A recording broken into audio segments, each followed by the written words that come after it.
This is video number 3 of our series called Year of Maintenance. This video is going to start up in our next step of our process, the step that really kicks off our work for the year. This is where the real work begins to happen. If you're following along with this series, want to be notified of the next videos coming out and stay up to date with each step in this series, just subscribe to the channel and turn on all notifications to this channel, and you will be notified the next video that comes out and every future video. But this step will pick up, we aim for around the second week of February, and it's heavily weather dependent. We'll have a lot of warm spells, cold spells, warm spells, cold spells. You kind of have to keep an eye out on the forecast and plan ahead for when you're going to have those warm periods in between cold fronts. And you'll have to get this step done at that time. Mostly it's going to be feeding, and you want to get that feed on the hive and hopefully have enough time for them to consume that feed before you have real cold weather. But we aim for the second week of February, and the first thing that we'll do, we'll come in here and we will tip back every single colony that we have, every hive. We will tip back just like this, just raise them up off the pallet or off of each box and count the frames of bees. We want to know how many frames in each hive is covered with bees. And there's different ways you can count. The simplest way to count is to count the seams. They call this the seams, which is in between two frames. And that would be equal to one frame covered with bees, because you have the two insides of those two frames, which is covered with bees, when you have a whole seam full of bees. So we just count the seams. That'd be 1, 2, 3, 4, and so on. And we'll record those on our hive cards and do that for each week that we count, and be able to compare the growth of that hive from week to week, and be able to compare hive to hive to get an idea of the condition of each hive, and use that to base our next steps for each hive. They will be managed differently compared to how many frames of bees they've got, and going forward, you may be doing some steps differently with the smaller colonies, and completely different with the colonies that are needing room. And we're going to cover that in a lot more detail as we move on in this series and get further along in the year. But we'll show that frame count every time on our card. You have to consider the weather is a big consideration you need to make when you're making those frame counts.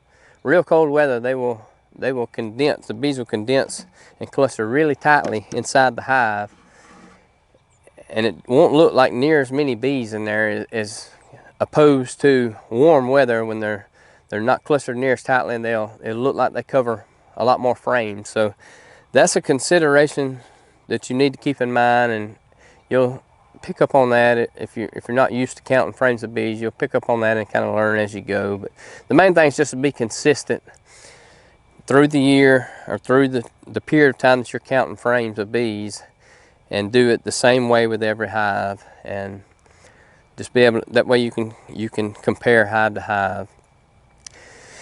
But when we get those frame counts, we will take any boxes, any hives that have at least 7 or more frames of bees. We will come in, we'll add a second deep right on top of the hive.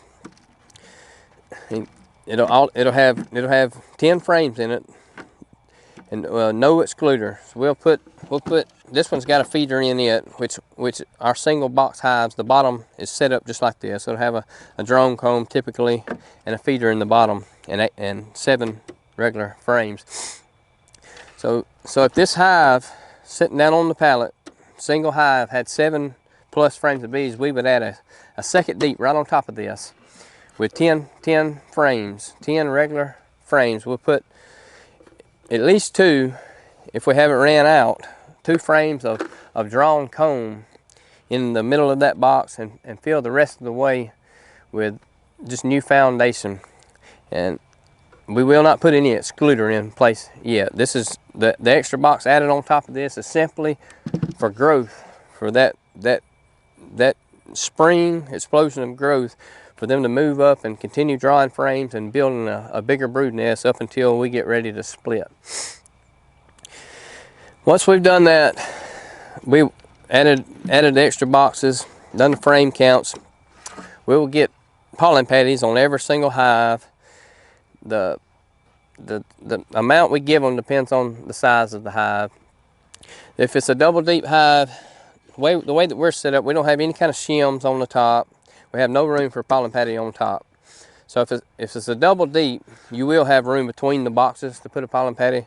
If there was another box on top of this, you would have enough gap to get that pollen patty right on top of the frames, and then set the box right back down on top of it. If it's just a single box hive, we will place the pollen patty directly on the bottom board in the bottom of that hive.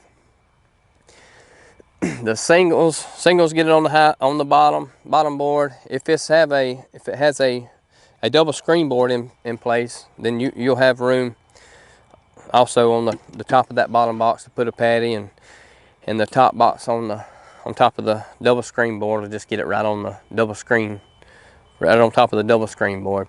It makes it a little bit aggravating sometimes with beetles. Sometimes it can cause problems with beetles.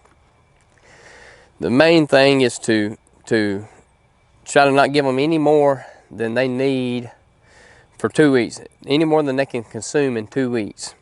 And that way we come back 2 weeks later and redo this process. So 2 weeks later, if there's any left in there, we'll throw it out, and it may have some beetle larvae in it, it may not, but it'll get thrown out and a new patty will be placed.